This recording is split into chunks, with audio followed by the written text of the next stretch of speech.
Hai guys, selamat datang di channel Niko Bagus. Hari ini kita membahas tentang adanya video yang lagi viral di luar sana yang mengatakan bahwa ada seorang bapak-bapak penjual es gabus yang mana dituduh menjual es palsu oleh pihak kepolisian dan Brimob dan mendapat perlakuan yang tidak baik. Bagaimana kronologinya kita lihat dulu cuplikan video ini. Kakek pedagang es gabus dianiaya polisi dan tentara lalu difitnah di media sosial.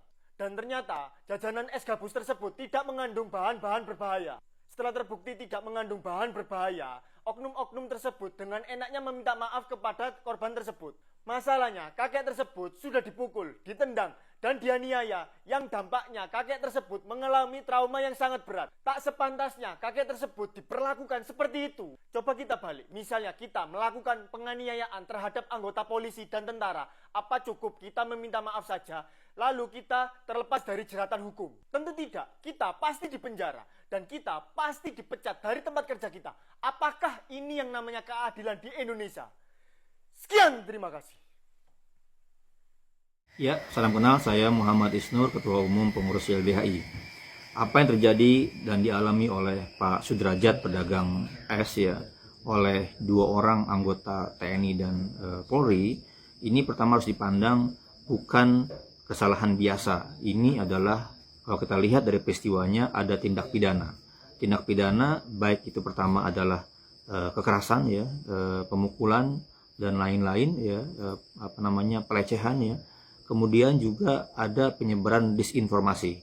Ini jelas menyebarkan berita bohong ya, palsu kepada masyarakat tentang makanan yang dilakukan.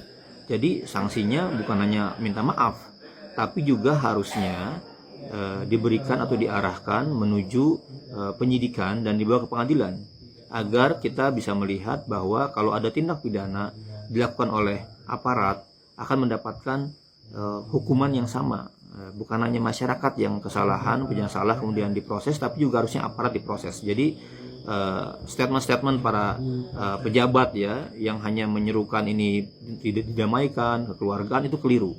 Ya, harusnya segera dibawa ke proses pidana. Yang kedua, ini adalah tindakan yang jelas melanggar ya banyak sekali pedoman di internal kepolisian dan di militer gitu. Tindakan ini kan bukan wilayahnya mereka. Ini bukan kewenangan dari Babinsa dan Babin Kaptipmas ya. Ini adalah kewenangannya PPOM untuk mengecek makanan itu baik atau tidaknya. Maka jelas ini adalah bagian dari arogansi, bagian dari kesewenang-wenangan, dan dari bagian dari melanggar bukan hanya pidana tapi juga kode etik dan kepegawaian. Maka para pelakunya harus diberikan sanksi etik dan kepegawaian ya. Baik itu misalnya nanti bisa didemosi atau kemudian ditunda kenaikan pangkatnya atau diturunkan pangkat dan jabatannya. Agar apa? Agar hukum pengawasan internal juga berjalan ya. Lebih jauh dari itu, kita harus evaluasi secara kelembagaan kehadiran tentara di tengah-tengah masyarakat. Tugas tentara seperti disampaikan dalam Undang-Undang Pertahanan dan Undang-Undang TNI, tugasnya adalah pertahanan. Maka kehadiran tentara di lapangan yang urusannya sipil jadi seperti ini. Maka kita harus mendesak tentara untuk kembali fokus pada urusan pertahanan, pada ancaman militer, pada ancaman perang, bukan ngurusin makanan, bukan ngurusin es ya. Apalagi juga Babin Kaptipmas, ini juga sama. Kita harus evaluasi dan mendesak terus reformasi kepolisian. Agar apa? Agar hal seperti ini kok bisa ya ada polisi tidak mengetahui hukum, tidak mengetahui bagaimana orang itu kalau ada tuduhan-tuduhan tidak boleh seperti ini. Dan yang keempat adalah kita juga sangat sedih ya. Jadi ada undang-undang sebenarnya tentang perlindungan dan hak atas pekerjaan dari orang lanjut usia.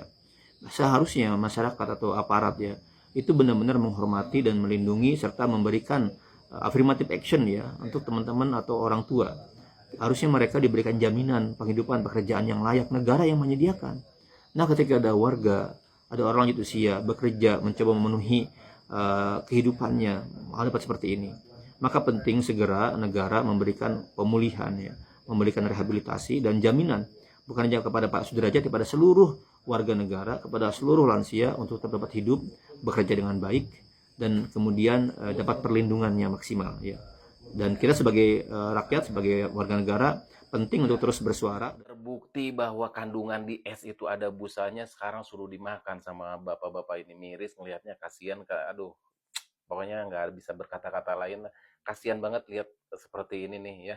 Coba kalau saya jadi komandannya bagaimana nih? Ayo menurut teman-teman, kalau misalkan teman-teman jadi komandannya gimana? Ayo komen-komen.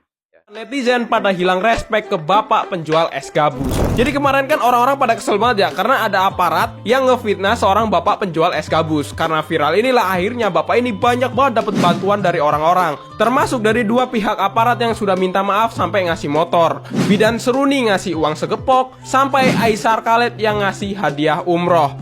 Tapi pas KDM turun tangan untuk membantu bapak es gabus ini, mulailah sifat aslinya si bapak ini mulai muncul. Bapak es gabus ini ngaku kalau sekolah anak SD-nya belum dibayar 4 bulan sebanyak 1,5 juta. Bayar sekolah, oke. Bayar sekolah berapa? 1,5 juta, Pak. Oh, gede banget. Udah 4 bulan gue bayar-bayar. Katanya berapa bulannya? Katanya 200. 200. Di negeri. Nggak mungkin, Pak. Sekolah negeri SD bayar 200. Udah sebulan, Pak. Bapak ini 4 bulan apa sebulan sekolahan? Sebulan. Hah? Sebulan. Berarti 200 dong. Iya. Bukan 1,5 juta. Iya. Jangan ngarang. Di video lainnya juga ketahuan kalau bapak es gabus ini bilang kalau dia itu rumahnya ngontrak dan belum bayar kontrakan. Oh, Banda, kenapa kurus? Pak, banyak pikiran, Pak. Pikiran kenapa sih? Ini belum bayar sekolah, bayar ngontrak saya. Oh, bayar ngontrak. Tapi pas ngobrol sama RW-nya, ternyata RW-nya bilang sendiri kalau bapak ini udah punya rumah. Marah lagi lah KDM karena bapak ini tidak jujur. Dari dulu ngontrak enggak, Pak? Apa? Rumah sendiri. Ngontrak saya. Ngontrak. Sekarang rumah sendiri? Rumah sendiri, karena sekarang dapat bantuan Rutilahu. Sebelum kejadian udah dapat Rutilahu, Pak. Oh, Babe bilangnya ngontrak, bohong sih. Rumah, Pak? Rumah. Dia beliin rumah dari orang tuanya. Babe ngebohong sama saya. Minta maaf. Langsunglah dari hal ini, netizen langsung hilang respek karena bapak es gabus ini terkesan memanfaatkan keadaan. Aduh, menurut kalian sendiri gimana? Kemarin yang menghina bapak penjual es dari Kesatuan Angkatan Darat sudah menjatuhkan hukuman berat ke Babinsa yang terlibat yang ada di video. Dan bapak Babinsa ini juga sudah dijatuhi hukuman 21 hari penjara. Pak polisi kapan? Itu yang pandai banget menjelaskan di video kapan kena hukuman. Inilah maksud gua, kepolisian kenapa harus dibawa kementerian, ya? Karena apa? Karena kalau misalnya dibawa kementerian, bisa kayak TNI ini, ada salah sedikit langsung masuk pengadilan, langsung ditegur, langsung kena panis, bukannya saling melindungi satu sama lain. Tuh, gerakan kemarin yang memberi-berikan motor itu gerakan saling melindungi. Taruh di bawah kolom komentar kalau misalnya kalian setuju kepolisian harus ada di bawah kementerian supaya kewenangannya itu tidak dibuat-buat sendiri. Sekaligus kita mau mewujudkan cita-cita Bapak Kapolri Pak Sigit ya. Karena katanya kalau misalnya kepolisian berada di bawah kementerian, dia mau jadi bertani. Kita bakal bantu wujudkan, Pak. Capek kali aku lihat Bapak. Kasihan loh Bapak ini menghadapi ribuan anggotanya yang menjadi oknum-oknum. Itu mata Bapak sampai bengkak kayak gitu. Gak apa-apa lah Pak ya. Bapak istirahat ya. Kami bantu Pak. Masyarakat bantu Pak. Wujudkan cita-cita Bapak menjadi petani. Guys, setelah kita lihat beberapa video yang mengatakan bahwa bapak ini mengalami tindakan kekerasan dari pihak kepolisian maupun BRIMOB karena dituduh menjual es gabus palsu, yang mana bapak polisi mengatakan bahwa ini bisa membahayakan kesehatan anak-anak maupun orang lain yang memakannya. Tetapi setelah dicek lebih mendalam, es gabus yang dijual bapak ini ternyata asli dan tidak ada sama sekali bahan-bahan yang membahayakan bagi kesehatan, sehingga bapak-bapak yang menganiaya bapak ini meminta maaf dan memberikan hadiah.